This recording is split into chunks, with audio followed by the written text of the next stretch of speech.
Oi, eu sou Karina. Eu sou o André. Eu sou controladora de voo da Força Aérea, formada pela Escola de Especialistas. Eu sou piloto formado na AFA.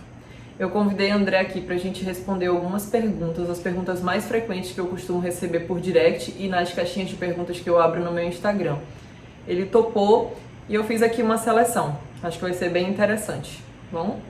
Eu organizei as perguntas assim, pré-concurso, concurso, né?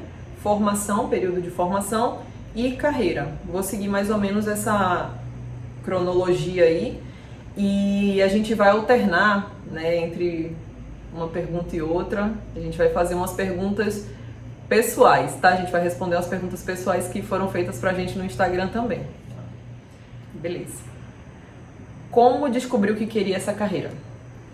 Bom, no caso da carreira militar, desde quando era bem pequenininho eu sempre me interessei, sempre via filme, desenho. Tinha um desenho que assistia que tinha uns pilotos de caça, sempre fui fascinado por isso. E no começo eu achava que era algo meio impossível, fora da realidade, como se fosse ser astronauta, alguma coisa assim. Aí depois fui pesquisando na internet, tomando conhecimento, fui conversar com meu avô também, que ele era sargento meteorologista, né? Ele já estava na reserva, mas conseguiu me passar algumas coisas de como era, que era concurso e tudo mais. Eu não tinha a mínima ideia de como entrava, se era alistamento ou não, igual muita gente ainda tem essas dúvidas ainda hoje, que a informação ainda é mais propagada. E aí mais para frente, quando eu fui pesquisando, adquirindo conhecimento, descobri que realmente era possível, ia ser necessário muita dedicação, e aí sim eu soube como fazer. E no seu caso? No meu caso, eu sou filha de militar, então a minha vida inteira eu tive contato com a carreira militar. E aí quando chegou no segundo ano do colégio militar, eu tive contato com o capitão da Força Aérea e ele me apresentou essa carreira e disse que era possível para mulheres também, porque o meio onde eu convivia, o do exército, era mais dominado por homens, né? E aí eu não sabia como que mulheres faziam para ser militar.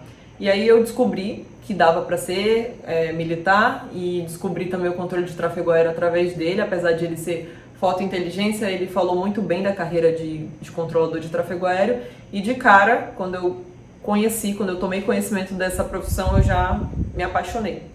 E aí foi assim que eu descobri que queria carreira. Quem foi a sua inspiração? Minha inspiração, até eu ingressar não teve muita gente, né, assim, de dentro do meio militar. Eu não conhecia ninguém de fato, nem da história e nem de quem estava lá, mas acredito que a minha mãe, ela me inspirou bastante no caso de se dedicar a buscar seus sonhos. Ayrton Senna sempre foi uma pessoa que eu me inspirei bastante. Meu avô também, de certa forma, né, apesar dele não estar mais na ativa quando eu falei com ele sobre esse assunto, mas me ajudou bastante. Toda a minha família, né, me inspiraram também, me apoiaram. E depois que eu ingressei no meio, eu conheci mais da história militar, a história do grupo de caça, que foi para a guerra, combateu, e até hoje são pessoas que fizeram história e me inspiram. No meu caso, eu tive o meu pai, que era militar e sargento também, e tive esse capitão, né, que também me inspirou bastante. Era a pessoa mais próxima de mim, que eu sabia que tinha feito uma carreira mais próxima da carreira que eu estava optando por fazer. Então, você teve apoio dos seus familiares e amigos? Tive bastante, desde o começo. Meus pais sempre me apoiaram, toda a minha família, meus amigos também, e sempre torceram por mim, acreditaram em mim, que acho que é algo fundamental. Então nesse caso foi fácil pra gente, né? Porque eu também tive apoio da minha família. E uma das perguntas que eu recebo muito no Instagram é: quando eu não tenho apoio da minha família, o que eu faço? Eu acredito que... Eu tô improvisando aqui, tá? Não tava nem previsto falar sobre isso. Mas eu acho que que pai e mãe, ele sempre quer o melhor pra gente, né? Ele quer que a gente seja feliz. Quando eles não apoiam determinado sonho nosso, é porque ele não acha que naquele caminho ali a gente vai ser feliz. E às vezes isso acontece por falta de clareza, de conhecimento. Eu acho que a melhor forma de você trazer os seus pais e os seus familiares para o seu lado é você mostrando, né? Mostra o que faz você se apaixonar, ser fascinado por essa carreira. Mostra o quanto você acredita que vai ser feliz com aquilo ali E aí eu tenho certeza que você pode mudar pelo menos um pouquinho a visão deles a respeito disso. Eu acho que, não sei se você concorda, mas eu não acredito que algum pai e mãe não se orgulhe ao ver um filho se formando numa escola militar. Não tem esse que não se orgulhe. Concordo totalmente. Beleza, foi um bom improviso. Quero ser aviadora, faço AFA ou EPICAR? Essa pergunta é bem frequente, né? Muita gente fica na dúvida se passando pela EPICAR vai conseguir para a AFA direto, se mais para frente vai ter alguma desvantagem por não ter feito EPICAR, né? É mais fácil vocês raciocinarem que a EPICAR é como se fosse o ensino médio, de fato é o ensino médio, primeiro e terceiro ano, mais a parte militar, a parte física, tudo que vai preparar para a AFA, até porque a EPICAR é a escola preparatória de cadetes do ar. Então ela faz essa preparação e é o maior número de vagas, né? A formação do piloto militar, do oficial aviador, é realmente na AFA. Então todo mundo tem que concluir a AFA, também não adianta terminar a EPICAR e às vezes desistir ou alguma coisa do tipo. Então a maioria vai da EPICAR para a AFA e na AFA tem uma minoria que entra direto. É um outro concurso público, um outro processo de seleção, um outro processo seletivo. E são menos vagas, como eu já falei.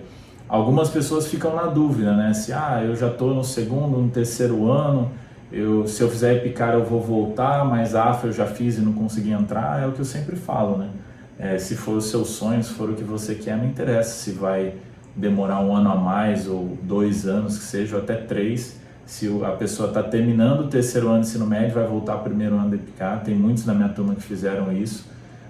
Então eu não acho como nada demais, até porque lá pra frente eu olho as pessoas da minha turma, quem tem 2 anos a mais que eu, 2 anos a menos, não faz diferença nenhuma, né? A gente está todo mundo junto na mesma turma. Então tem que pensar no que você quer, no seu sonho com relação a isso. Mas no geral é isso, a formação que interessa para ser oficial aviador é na AFA, independente de ter passado pelo EPICAR ou ingresso direto. Essa foi longa a resposta. Mas foi boa. Eu acho assim que a partir do momento que você sabe o que você quer, você tem que tentar todas as possibilidades. Eu, quando decidi que queria ser controladora de voo, eu fiz o CFS, né, o concurso normal de 2 anos, mas também tentei paralelamente o BCTME. Né? Cheguei a passar, fui reprovada por outras questões, mas eu tentei de tudo, né? Tentei por todas as portas. Eu acho que quando você sabe o que quer, tem que correr atrás. Isso aí. Agora uma pessoal. Vamos lá.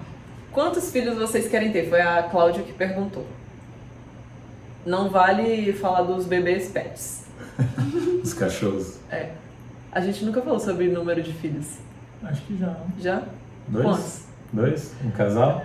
Chute, né? Chute, né? A gente já falou, já. 2, né? 2 é um bom número. Tá ótimo.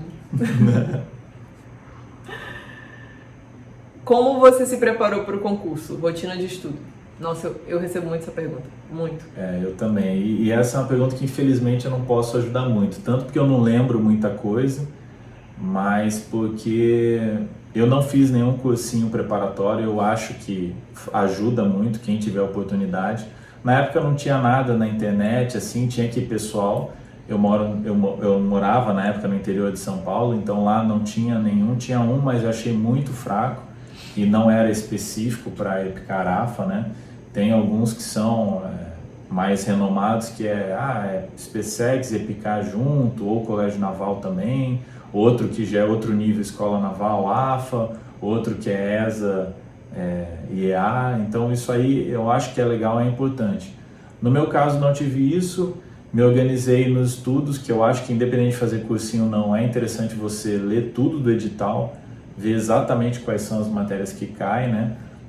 Até recentemente vinha lá no final, né? Qual era a referência bibliográfica. A referência bibliográfica do que cai na prova. Então, estudando aquele livro é o que são baseadas as questões.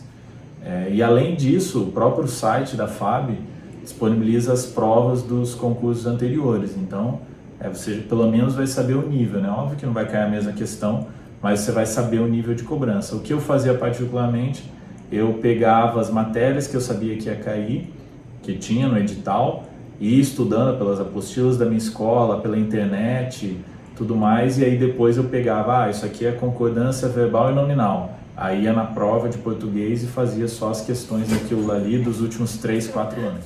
Ela fica com a perna dormente. Oh, meu amor! Ai, eu nunca vi isso, papai, dormir. Ela ficou com a perna dormente. Dormiu, papai. Que comédia, cara. Eu nunca tinha visto isso. Eu decidi que queria fazer o concurso da especialista nas férias do 2º para o 3º ano. E aí, o que eu fiz? Me matriculei num cursinho, eu podia fazer isso, né? E paralelamente ao 3º ano eu fui levando esse cursinho, mas sem muito compromisso com o cursinho. No meio do ano eu fiz a prova da especialista somente por experiência. Na minha época eu pude pedir avanço escolar, que era terminar o 3º ano no meio do ano letivo, e aí eu me dediquei somente ao concurso. O que eu quero dizer com isso, né?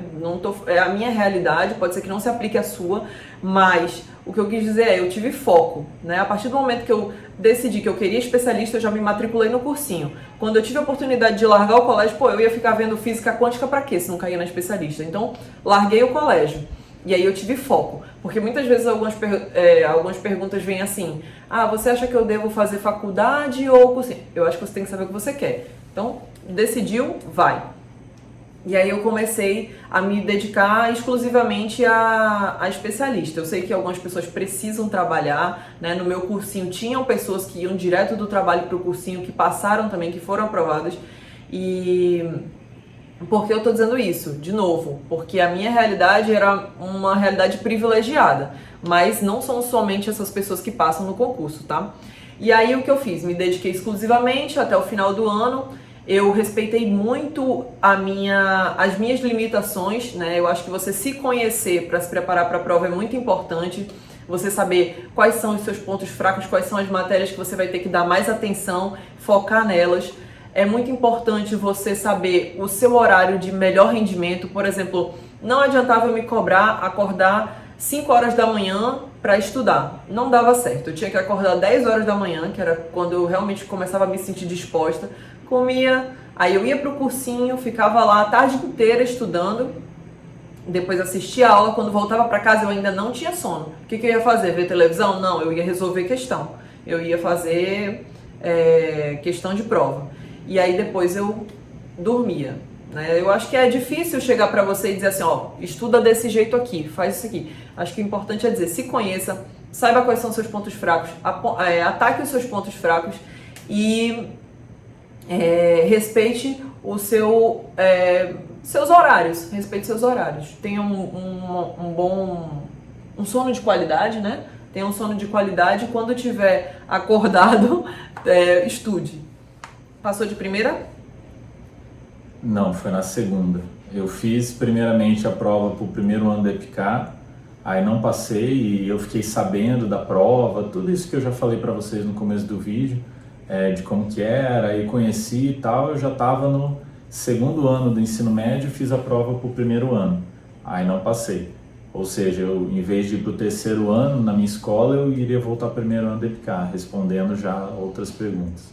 E aí na segunda vez eu prestei para a AFA e também para o terceiro ano da EPICAR, que tinha na época. Aí eu entrei para o terceiro ano da EPICAR. Entendi. E você? Deixa eu só te perguntar mais uma coisa. Quando você não foi aprovado, você achou que não ia conseguir? Achei. Eu fiquei bastante triste. Eu sabia que eu não tinha me preparado tão bem, né? Foi algo assim meio que de última hora. Mas realmente qualquer fracasso nesse sentido, né? Que também só vai ser um fracasso se a gente não aprender com ele. Eu realmente aprendi. Mais tarde vi que foi muito melhor eu ter passado da forma que eu passei, ter ido direto para o terceiro ano. Os meus colegas de turma, eles não seriam da minha turma se eu tivesse passado da outra forma, né? Então, eu também penso bastante nisso. É engraçado isso, porque eu também não fui aprovada de primeira. No exame intelectual, na segunda tentativa eu fui aprovada, mas também não considero que fui aprovada, porque para mim ser aprovada é passar por todo o processo, né? A gente precisa passar em todas as fases para considerar que foi aprovada. E aí, levando isso em consideração, eu fui aprovada na quarta, porque a primeira eu não passei, fui muito mal. Na segunda, eu fui aprovada no intelectual, mas não fui no exame de saúde, isso é assunto para um outro vídeo. Na terceira, eu fui aprovada na reserva, mas desisti do processo seletivo, porque ia ser reprovada de novo no exame de saúde. E aí na quarta, eu fui aprovada na reserva e entrei nas vagas. Mas eu nunca achei que eu não ia conseguir. Engraçado, né? Eu tirei uma nota ridícula na primeira prova de matemática, que foi 3,3, eu sempre falo isso. E mesmo assim eu olhei para a prova e eu falei, não, eu consigo passar nessa prova assim. Eu tenho total condição, eu só preciso estudar mesmo. E aí deu bom. Sim. Quanto tempo você considera que estudou para ser aprovado? Essa primeira prova acho que foi cerca de 4, 6 meses, eu não lembro muito bem, mas foi pouco tempo, né? E aí, como eu não passei, eu praticamente continuei estudando, não parei, e foi mais um ano até, então acho que 1 ano e meio por aí. Eu considero que eu estudei 1 ano, né? Porque já que a gente tá falando de estudo, é exame intelectual. Então 1 ano foi o que eu precisei para ser aprovada. André, o que você é mais apaixonado na Caína? A Ingrid perguntou. Nossa. Uma coisa isolada é difícil, né? Mas isso, amor, conforme a gente combinou. Isso, vai. Porque ela é muito maravilhosa.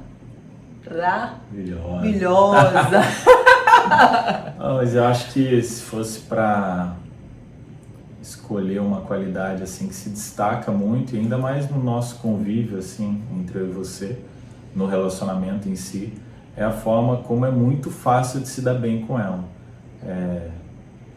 Tanto na conversa, quanto no trato, diversas formas, né? Assim, acho que é muito fácil, não tem desafios maiores. Poxa, amor, foi tão bonito. Isso não foi combinado. Não foi mesmo, não. Pronto. Voltando. Maior dificuldade do concurso. Maior dificuldade do concurso. Pode ser uma matéria, pode ser algum desafio que você enfrentou. Mas é do concurso, né? Falando nesse sentido, eu acho que o maior desafio foi o desconhecimento de como era o concurso, né?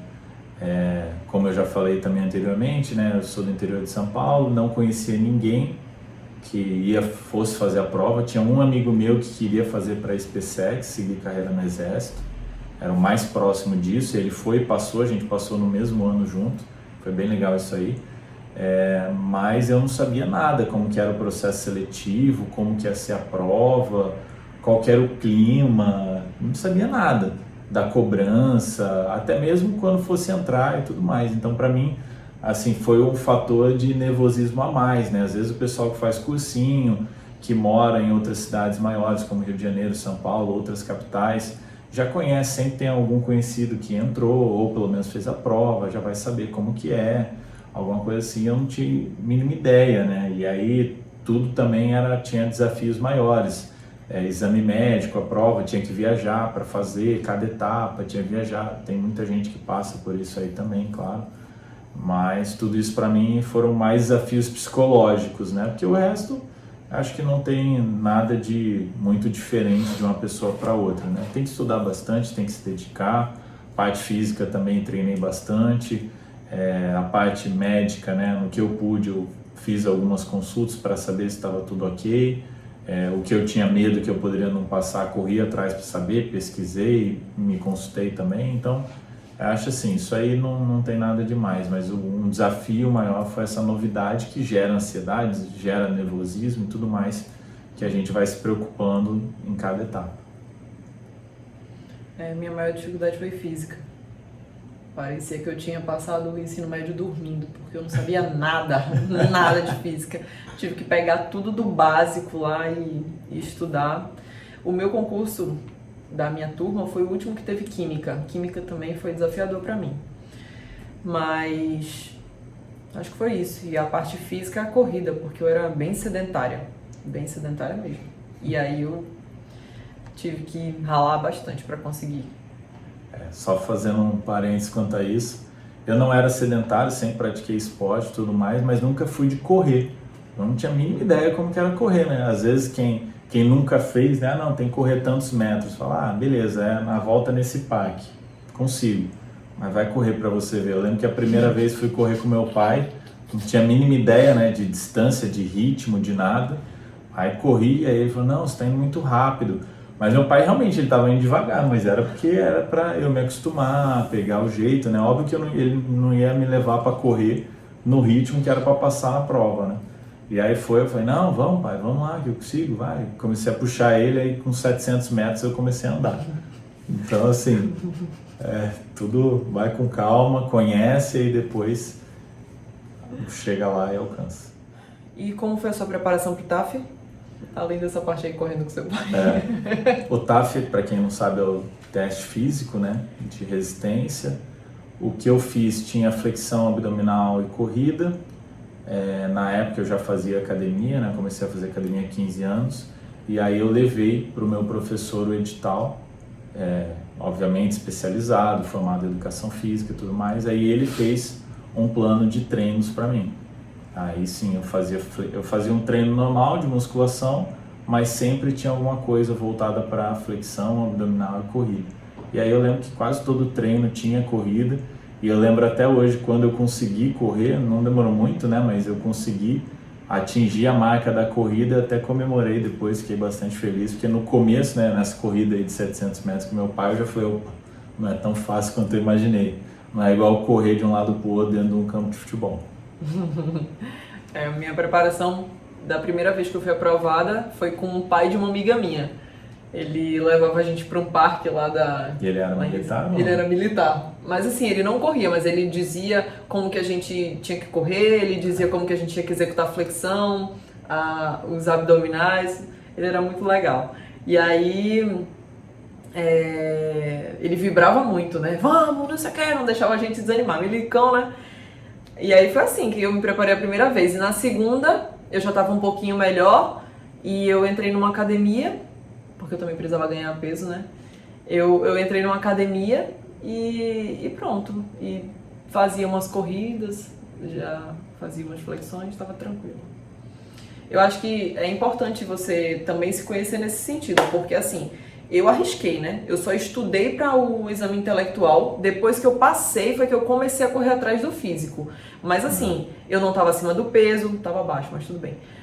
Não estava acima do peso, eu não ia ter dificuldade com isso. E eu sabia mais ou menos ali o que eu conseguiria. Então, a pessoa tem que se conhecer. Se dá mesmo para deixar passar no concurso para começar a correr atrás, ou se já tem que começar esse processo antes, né? Você tem que conhecer seus pontos fracos, como eu falei já anteriormente. E agora, quem é mais romântico?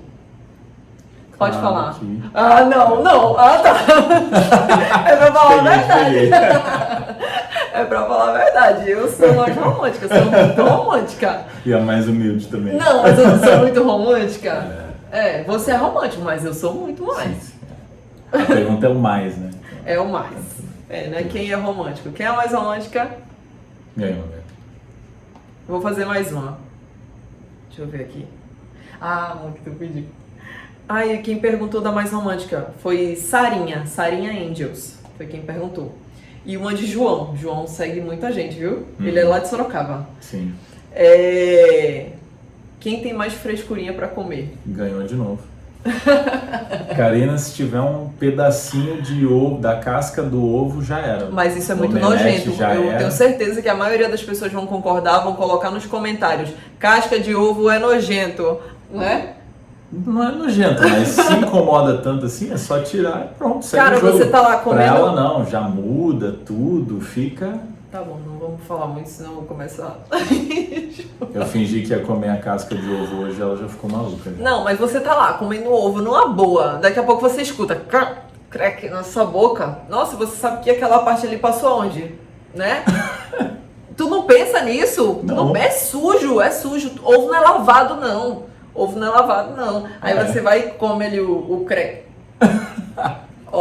Osso dentro de coxinha também, eu paro de comer a coxinha e pronto. E você é muito bom de comer, graças a Deus, porque eu não cozinho tão bem. Né? Como manteve a saúde mental enquanto estudava para o concurso? Nossa. Tu se sentia estressado? Tu é muito calmo, né? Tu já era assim, né? Dá uma estressada, né? Sempre estresse. Ai, tô muito estressado.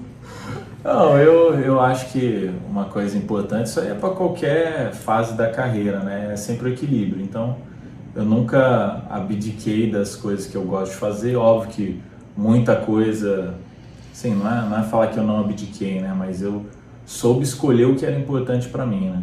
Então, a gente faz essa seleção, vê o que é importante e a consequência de continuar com aquilo ou não. Então, alguns lazeres eu continuei, outros diminui muito, outros parei. Muitos amigos que eu via, comecei a ver menos, com menos frequência. Eu acho que é isso. Sempre gostei de jogar videogame, isso aí nunca abri mão, mas diminui bastante. Procurei deixar o horário certo para jogar também, então são coisas que a gente faz e principalmente quando a gente é muito novo, ainda não tem maturidade, a gente acha que pode parecer que mais para frente não vai conseguir recuperar. Pô, esse jogo lançou agora, é só agora que eu posso jogar, mas sempre tem mais para frente. Se a gente tiver saúde, a gente consegue mais para frente fazer e às vezes muito melhor, vai aproveitar muito mais e pode ser algo até melhor. Às vezes está deixando de viajar para um lugar que é do lado da sua casa, quando daqui 5 anos, depois de formado, você pode ir para um lugar que é o lugar dos seus sonhos. Então, acho que só isso, só essa mensagem já não tem nem comparação.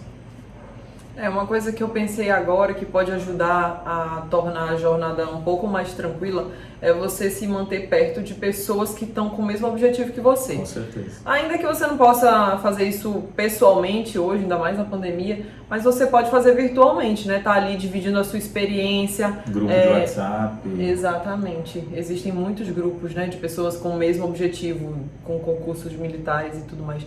Então, divida as suas experiências, fale que tá difícil, né? Eu sei que também é complicado, porque às vezes nesse período todo mundo se vê como concorrente, mas isso é completamente desnecessário. Vou contar uma coisa também aqui que eu acho legal.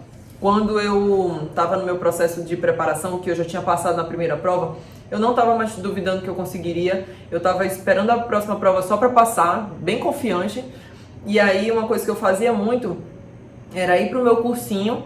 Mas eu não fiz isso porque eu estava me sentindo confiante, tá? É porque é o meu perfil. Eu ia pro cursinho de tarde e eu ensinava aos meus amigos as questões, eu dividia tudo que eu sabia, tudo que eu aprendia com eles, passava todos os bizus. E isso eu tenho certeza que me fez muito mais segura, me fez aprender muito mais, fixar muito mais os assuntos. Então, assim, não precisa ver todo mundo como concorrente, né? Você pode criar um grupo legal, né, de amigos que querem a mesma coisa que você e buscar isso daí. Tu não acha? Sim, com certeza. Eu acho que faz diferença. Você ter com quem contar, dividir e enfim, sem essa sensação de que é meu concorrente. Ou até mesmo com quem está estudando para passar no vestibular, alguma coisa assim. Está estudando para ir numa outra escola que quer ganhar uma bolsa, não sei, alguma coisa assim desse tipo. Você vai andar com pessoas que estão focadas da mesma forma. No caso que ela exemplificou, né, de quem quer carreira militar, você ainda vai estar tendo uma troca de conhecimentos, né? Nessa fase da pandemia, né, tem muitos concursos do Brasil inteiro, né, que são adiados, muda a data, cancelado, então às vezes você que está meio perdido, estando nesse meio aí, está muito mais antenado, já sabe de alguma coisa, uma novidade, então sempre tem vantagem. Não é mesmo? Uma bem fácil de responder. Quantos anos vocês têm? Eu tenho 32. E eu tenho 32. Só que ele é muito mais velho do que eu. Primeiro que isso é impossível, né? Ele faz 33 esse ano e eu faço só no que vem. No comecinho. Então, eu faço no final, você faz no começo. Foi difícil? Acho que a melhor palavra é desafiante, né? Você sempre fala isso pra mim. Foi desafiante, com certeza. É aquilo lá que todo mundo fala, né? Faria de novo, valeu muito a pena. E o concurso, eu acho que realmente é uma fase. Não adianta, às vezes, a pessoa pensar, isso aí é muito difícil ou muito desafiante e acho melhor desistir. Mais pra frente você vai se deparar com alguma outra situação. Se você não está se preparando para entrar para EPICAR com 14, 15 anos, mais para frente vai fazer a mesma coisa no vestibular. Pode ser que tenha outra cabeça, outra maturidade, beleza, mas vai ser o mesmo desafio. e se optar também por um caminho mais fácil, que é não se esforçar, mais para frente vai ter um desafio que vai ser a frustração. Não vai ser o desafio de você ter que se dedicar para alcançar o que você conseguiu, e aí pode ser que não alcance nada que vá te satisfazer, te trazer conforto e o que você quer. Se fosse fácil, qual era a graça, né? Qualquer um conseguiria, não tinha mérito nenhum. Tem algum bizu, conselho que você queira dar? Bom, para a parte do concurso, acho que a gente já falou os que eu julgo serem os principais, né? Só recapitulando, essa parte do estudo, com o que está no edital, fazer a prova dos anos anteriores, acho que esse aí é um dos maiores. Fazer um cursinho, né? Você pode falar melhor essa parte do que eu, mas eu vejo que muitas pessoas que entram fizeram cursinho, então já é uma grande maioria que é importante. O máximo, né? Sempre resolver questões de provas anteriores. E uma coisa que eu sempre falo, já falei em algumas lives, é que se inspirem, busquem inspirações para vocês, mas entendam que a história é de vocês, quem vai fazer é vocês. Você não vai encontrar ninguém que tenha exatamente a mesma trajetória que você para você dizer que isso é possível. Então só você mesmo pode dizer para você que isso é possível. Ninguém vai dizer, né? Só você pode acreditar e correr atrás do que você quer. Só você pode tornar possível. Exatamente. E a última pergunta seria legal fechar com o bizu, né? O conselho, mas não. Mas tem mais uma pergunta. O que fazer depois de ser aprovado, além de treinar a carcaça? O que fazer, eu acho que já é ir sempre se adiantando para as próximas etapas, né? Ver o que vai ter que fazer para realmente se mudar para a localidade da organização militar, né? Para a escola realmente que você entrou. Tem um enxoval que o pessoal leva, né? Se eu não me engano, na fase final do concurso, eu acho que eles orientam, né? Mas na minha época, né, que era comunidade de Orkut, a gente já via com quem eram os alunos que já estavam lá na EPICAR e eles passavam um bizu pra gente, já fui correndo atrás. É bom tanto para se adiantarem, como para também, quando for fazer alguma compra, alguma coisa do que precisa levar, camiseta branca, tudo mais, não comprar coisa errada também, que nem eu comprei camiseta azul achando que precisava, como se fosse uniforme, alguma coisa assim, então só para não dar essas viajadas também. O nome da pessoa é Andronic 1. Você e seu esposo conseguem se ver... então vamos logo responder se vocês casaram, né? Perguntaram, vocês casaram? Sim. Tá, e aí perguntaram assim, você e seu esposo conseguem se ver em uma boa frequência? Deve ser com uma boa frequência? Como funciona a rotina de vocês? Bom, a rotina de quem é aviador, né, segue mais a escala de voo, tem também o horário de expediente que a gente cumpre. Se estiver voando muito à noite, vai chegar mais tarde no trabalho, né, por causa da fadiga de voo, né, não pode realmente trabalhar o dia inteiro e ainda fazer um voo tarde da noite. Se for cedo, ainda pode. Tipo, decolando 6 horas até às 7, pode chegar às 8 da manhã, alguma coisa assim. Mas tem essas flexibilidades, que pode chegar mais tarde ou então ir embora um pouco mais cedo se o voo for muito mais cedo, e também aos finais de semana. Mas fora isso, normalmente a gente segue ali o horário de expediente, que é mais ou menos próximo do horário comercial, então não tem muita coisa. Vez ou outra tem serviço de final de semana, e sim, pode ter que ficar na base, dormir na base, depende, né, de onde que você está servindo. As outras aviações têm sobreaviso, pode ser que acione e tenha que deslocar, né? No meu caso, eu me desloco poucas vezes ao ano e normalmente são agendadas, então já sei com antecedência, já me programo. E no seu caso também tem expediente, né? Hoje eu estou trabalhando por expediente. Se eu tivesse trabalhando por escala, eu acho que a gente ia desencontrar um pouquinho mais, né? Porque eu trabalharia durante o final de semana, trabalharia durante a semana no período da noite, e aí a gente poderia desencontrar mais. E até por isso que eu abri mão de trabalhar em órgão de controle, para trabalhar no expediente, né? Para dar um pouquinho mais de prioridade à parte da família mesmo. E aí é isso, como eu tô no expediente, o que pode me tirar dessa rotina é um serviço 24 horas ou uma missão, né? Que eu posso também viajar em missão e ficar fora de casa, mas tirando isso a gente está conciliando legal, né? Já que a pergunta é sobre a gente está conciliando legal os nossos horários, né? A gente tem uma rotina, consegue se ver sempre de manhã, à noite, tem o nosso tempinho de qualidade. Isso aí. E é isso. Gostou? Excelente. Eu acho melhor parar, né? Porque a gente só falou de concurso, preparação para concurso, mas é muita coisa. Provavelmente vamos dividir em 3 vídeos, um para cada etapa. Isso. Mas acho que ficou legal, o pessoal conseguiu ter uma boa noção dessa fase de preparação. Espero que a gente tenha conseguido acalmar um pouco quem está bastante ansioso com essa fase, que é a que a gente está vivendo no ano agora, né? Se você está vendo esse vídeo recentemente lançado, você está nessa fase aí. E é isso aí.